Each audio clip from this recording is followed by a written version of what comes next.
سے پوچھتا ہوں، یہ تربیت ہمارے گھر میں، یہ تربیت ہے۔ آج بچیاں چھوٹے چھوٹے شارٹ کپڑے بچیوں کو پہنائے جاتے ہیں، کیا بول کے؟ مولانا ابھی تو یہ بچی ہے۔ ارے بچپنے سے ہی عادت پڑتی ہے شارٹ کپڑے پہننے کے اور مکمل کپڑے پہننے سے۔ ابھی بچہ گالی دے رہا ہے تو ماں باپ خوش ہوتے ہیں، گانا گا رہا ہے تو خوش ہوتے ہیں، وہ بھی ناچنے لگتے ہیں، میرا بیٹا تو گانا گا رہا ہے، گالی دے رہا ہے۔ ابھی سے عادت پڑے گی، آگے مشکل ہوگی۔ ابھی باپ کو مارتا ہے تو باپ خوش ہوتا ہے، مجھے مار رہا ہے۔ نہیں، بچپن سے ان کی تربیت کرو، ان کو ادب سکھاؤ، بزرگوں کا ادب سکھاؤ، علماء کا ادب سکھاؤ، انہیں گناہوں سے ان کے دل میں نفرت پیدا کرو۔ اور کچھ لوگ کہتے ہیں مولانا میرے دھاپ تو اپنے گھر میں ایسی ہے، میں گھر میں جاتا ہوں تو میرے بچے بھیگی بلی کی طرح دبک جاتے ہیں۔ کوئی دھاپ نہیں ہے، تو ظالم ہے، ظالم۔ باپ گھر میں جائے بچے دبک جائے، یہ ظلم ہے۔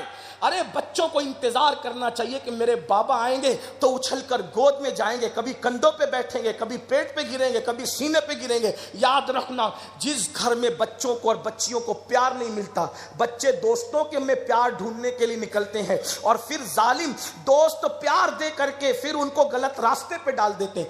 آج اسکول، کالج اور یونیورسٹیوں کے اندر جو لڑکیوں کے غلط قدم اٹھنے کی رپورٹ ہے، صرف ہم واویلے پر جاتے ہیں، تحقیق کریں نا کن گھر کی لڑکیاں غلط راستے پہ جا رہی۔ میں بزرگ بیٹھے ہوئے ہیں، میں بہت کھل کے بات نہیں کروں گا لیکن اشارہ ضرور دوں گا۔ آپ کو پتہ ہے شادی شدہ بہت سی عورتیں افیئر کی طرف کیوں جاتی ہیں؟ تحقیق کریں، وہ بگڑی ہوئی نہیں ہوتی۔ آپ معلومات لیں، شوہر پیار نہیں دیتا، وہ پیار کی لالچ میں کسی کی ہتھے چڑھ جاتی۔ جو شوہر بیوی کو پیار دے وہ بیوقوف ہے۔ آپ غور کریں، تحقیق کریں، اور تقریباً 70% لڑکیاں اگر اسکول، کالج اور کہیں پر برے ماحول کے اندر پھنس رہی ہے، تحقیق کریں، ان سے بات کریں تو پتہ چلے گا گھر میں نہ باپ سیدھا منہ دیتا ہے، نہ ماں سیدھا منہ دیتی ہے، نہ بھائی سیدھا منہ دیتے ہیں۔ سب اس کو بوجھ سمجھتے ہیں، ڈائن سمجھتے ہیں، چڑیل سمجھتے ہیں، اس کو اپنے لیے شیطنت سمجھتے ہیں، بے برکتی سمجھتے ہیں۔ تو پھر اس کو گھر میں پیار نہیں ملتا۔ ایک انسان جس کو گھر کے دسترخوان پہ کھانا نہ ملے، چاہے وہ کھانا پیار کی شکل میں ہو، چاہے غذا کی شکل میں ہو، چاہے لباس کی شکل میں ہو، آپ قیاس کر لیں، گھر میں جس کو نعمت نہیں ملے گی وہ باہر کا رخ ضرور کرے گا۔ گھر میں چٹنی روٹی ہی صحیح، اگر آپ نے پیٹ بھر کے کھلا دیا، باہر کی بریانی کو بھی کھانے دل نہیں چاہتا۔ تو نادان اگر چٹنی روٹی سے پیٹ بھر دے تو انسان باہر کی بریانی پہ توجہ نہیں کرتا۔ اگر تو اپنی اولاد کو منہ بھر کے پیار دے، جی بھر کے پیار دے، تو کوئی اولاد بے وقوف ہے جو شرابیوں کے درمیان پیار تلاش کرے، جو زانیوں کے درمیان پیار تلاش کرے؟ اب اس کو سنت نبوی میں دیکھنا ہے تو دیکھو، اللہ کے رسول صلی اللہ علیہ وآلہ وسلم نے اپنے گھر والوں کو کتنا پیار دیا۔ نہ ہمارے پاس بیوی کے لیے ٹائم ہے، نہ بچوں کے لیے ٹائم ہے، ہم ٹائم نکالنے، سب کیا کہتے ہیں مولانا ٹائم نہیں ہے۔ پھر دوستوں کے ساتھ گھنٹوں کہاں سے مل جاتے ہیں، مولانا ٹائم نہیں ہے۔ انٹرنیٹ کے لیے گھنٹوں کہاں سے مل جاتے ہیں، مولانا ٹائم نہیں ہے۔ فلموں کے لیے وقت کہاں سے مل جاتا ہے۔ مکاریاں نہ کرو، ٹائم نکالو ورنہ انجام بھیانک ہوگا۔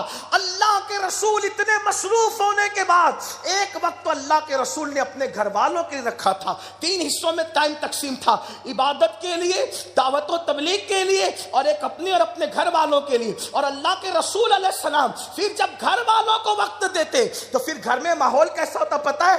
آنکھوں کو دیکھ کر کے لوگ چھپ جائے وہ ماحول نہیں۔ رسول اللہ کے گھر میں کبھی کبھی ہنسی کا ماحول بھی ہوتا، کبھی شاعری کا ماحول بھی ہوتا، کبھی دوڑ بھی لگائی جاتی۔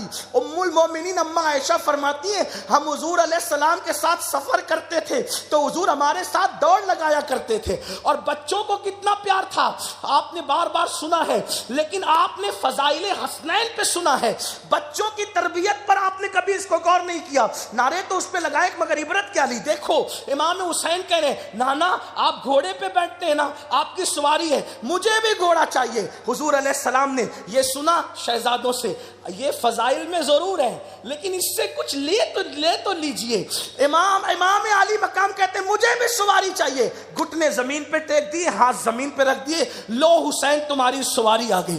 جب امام کو بٹھایا اپنی پشت پر تو کہا نانا آپ کی سواری کی تو لگام بھی ہے، میری سواری کی لگام کہاں؟ تو زلف عنبری پکڑا دیا، یہ لو تمہاری سواری کی لگام ہے۔ آپ سے پوچھتا ہوں ہم اپنے بچوں کے ساتھ کیا سلوک کرتے ہیں؟ ایک مرتبہ اس شہزادے کو چومتے ہوئے کسی نے دیکھا، حضور میرے تو 10 بیٹے میں نے کبھی نہیں چوما، آپ اپنے شہزادوں کو چومتے ہیں۔ فرمایا جو رحم نہیں کرتا اس پر بھی رحم نہیں کیا جاتا۔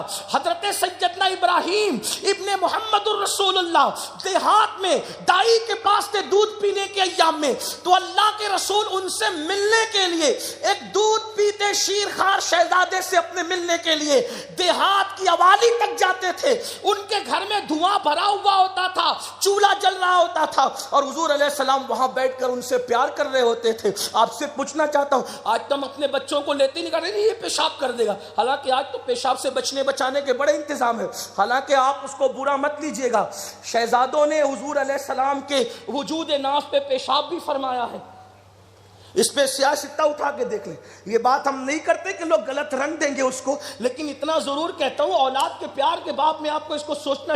اور پھر حضرت ام الفضل نے کہا لاؤ مجھے دے دو، حضور علیہ السلام نے فرمایا رہنے دو، سیاہ اٹھا کر کے دیکھیں۔ امام بخاری رحمت اللہ علیہ نے باب باندھا اس کے اوپر، اور طہارت کے مسائل اس سے اخذ فرمائے ہیں۔ آپ سے پوچھنا چاہتا ہوں، ہم کہتے ہیں نہیں یہ تو پیشاب کر دیں گے، یہ تو پاخانہ کر دیں گے، میں کہتا ہوں رسول اللہ کا جسم معطر، جسم مطہر، حضور علیہ السلام شہزادوں کو لے کر کیا بتانا چاہ رہے ہیں، ہمیں تربیت دینا چاہ رہے ہیں۔ تو یاد رکھیے بچوں کو وقت دیجیے، ادب سکھائیے، بات بات پر ان کو ٹوکیے مت، بلکہ کوئی اچھا انداز اختیار کیجیے۔ آئیے میں کچھ اس پر بھی ایک بات عرض کروں۔ بچوں کو کھانے کے لے کے بیٹھو، اپنے ساتھ لے کے بیٹھو، اور ان پہ نظر رکھو، اپنے آگے سے کھاؤ، اور چھوٹا لقمہ بناؤ، دیر تک چباؤ، بسم اللہ پڑھ کے کھاؤ، الحمدللہ کہو۔ یہ مولوی صاحب کا کام نہیں ہے، یہ آپ کا کام ہے۔ دسترخوان کی آداب سکھانا آپ کا کام ہے۔ یاد رکھیے ہم نے تربیت نہیں کی اولاد کی، اس لیے اولاد بگڑ گئی۔ میرے آقا علیہ الصلوۃ والتسلیم کے پیارے دیوانوں، بس اب بات کو مختصر کرتے ہوئے سمیٹتے ایک بات عرض کروں، اور پھر اب دوسرے عنوان کی طرف ایک بات کہہ کے اپنی بات کو مکمل کر لوں۔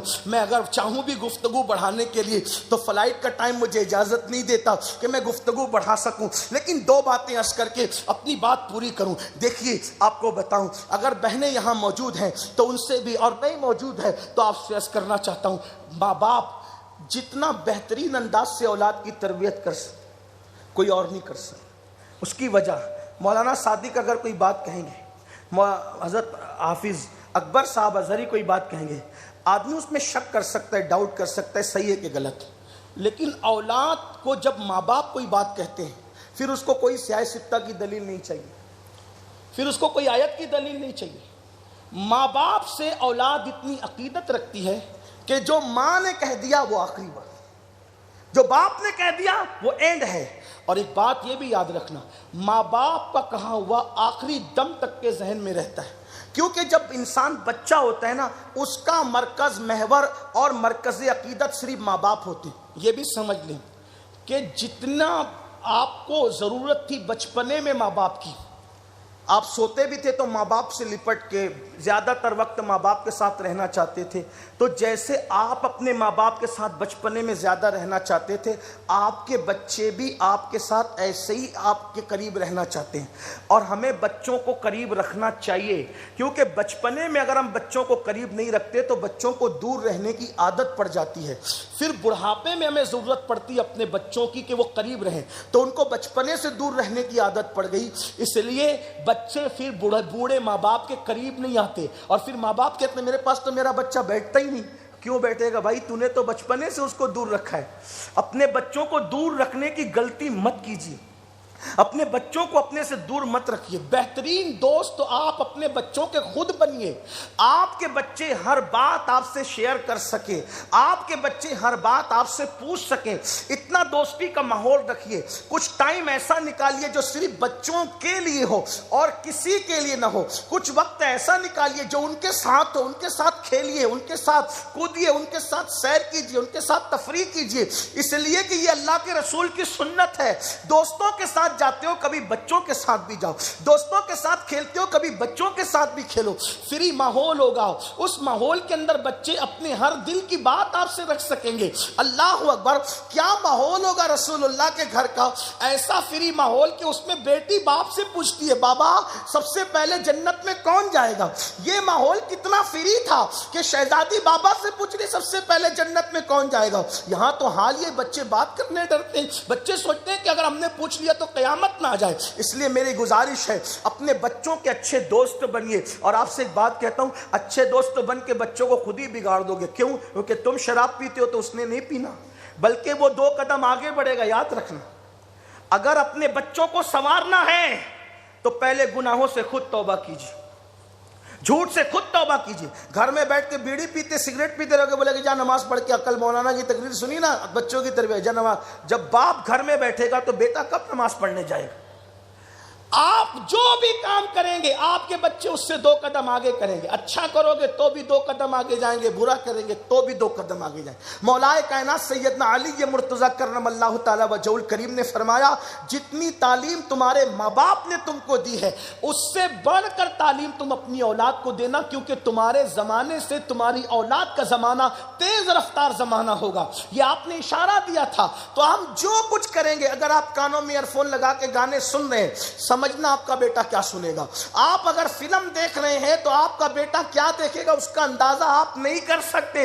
اس لیے گھر کو تباہی سے بچانا ہے تو اپنے آپ پہ کنٹرول کرو، اپنے نفس پہ کنٹرول کرو، اپنے گناہوں سے توبہ کرو، پھر دیکھو کتنا خوبصورت ماحول ترتیب پائے گا، کتنا حسین و جمیل ماحول ترتیب پائے گا۔ میں یہ جو عرض کر رہا تھا آپ کے سامنے کہ مولا کائنات کو دیکھا، سیدہ فاطمہ الزہرا کو دیکھا امام حسین نے کیا کیا آپ دیکھیں۔ دیکھیں باپ کی تصویر ہوتا ہے بیٹا، باپ کا عکس ہوتا ہے بیٹا، ماں کا عکس ہوتی ہے بیٹی۔ اس کو 2 باتیں مثال کے ذریعے سے دیکھیں۔ مولا کائنات کو جس نے قتل کیا، ٹھیک، ابن ملجم ملعون قتل کیا، سامنے کھڑا تھا، شربت لایا گیا مولا مشکل کشاں کے لیے، آپ نے کیا فرمایا؟ مجھ سے پہلے اس کو دو، کیونکہ مجھ سے زیادہ پیاسا میرا قاتل لگتا ہے، تو مجھ سے زیادہ ضرورت اس کو پلا۔ اس نے نہیں پیا، انکار کر دی۔ بہرحال اخلاق دیکھیں۔ اب اسی اخلاق کو آپ امام حسن کی زندگی میں دیکھیں۔ زہر پلا دیا گیا ہے، زہر کے اندر ہیرا پیس کر کے پلایا گیا ہے، آتے کٹ کے الٹی کے ذریعے باہر نکل رہی، چہرہ ہرا ہو گیا ہے۔ امام حسین سرانے بیٹھ کے پوچھتے ہیں بھیا بتاؤ آپ کو کس نے قتل کیا؟ آپ نے کیا فرمایا؟ کیا کرو گے تم؟ میں اسے قتل کروں گا۔ فرمایا اگر قاتل وہی ہے، دیکھو ادھر قاتل کے ساتھ باپ کا سلوک، ادھر قاتل کے ساتھ بیٹے کا سلوک، دیکھ رہے ہیں؟ یہ چیزیں تقریروں سے نہیں سیکھی جاتی، یہ کردار سے خس کیا جاتا ہے۔ کیا کردار ہے؟ کہا اگر قاتل وہی ہے جو میرا گمان ہے تو اللہ سے بڑا انتقام لینے والا کوئی نہیں، اللہ انتقام لے گا، اور اگر وہ نہیں ہے تو صرف شک کی بنیاد پر کسی کو قتل کیوں کیا جائے گا؟ میں یہ اس کی اجازت نہیں دیتا۔ قربان جائیں، معلوم تھا، بعد میں تحقیق ہو کر پتہ بھی چل گیا، مورخین نے لکھ بھی دیا، لیکن دیکھیں لوگ اپنے دوستوں کے عیب پہ پردہ نہیں ڈال پاتے، قاتل کے عیبوں پہ پردہ ڈالنا کوئی خاندان نبوت سے سیکھے۔ یہ تربیت ہے، یہ تربیت کا نتیجہ ہے، تربیت کا اثر ہے۔ پھر اس کے بعد امام علی مقام کو دیکھیں، آدمی مرنے لگتا ہے نا تو پھر اس کی حالت کیا ہوتی ہے؟ مرنے والا اتنا مزمئل ہوتا ہے، روح نکلتے وقت وہ سب بھول جاتا ہے، سوائے اس کو درد کے کچھ سجائی نہیں دیتا، لیکن 73 زخم ہے، 73 زخم ہے پورے وجود پر، اور تیروں سے پورا بدن چھلنی ہے۔ اس وقت خیال آیا تو کس کا؟ بیٹوں کا نہیں، بیٹیوں کا۔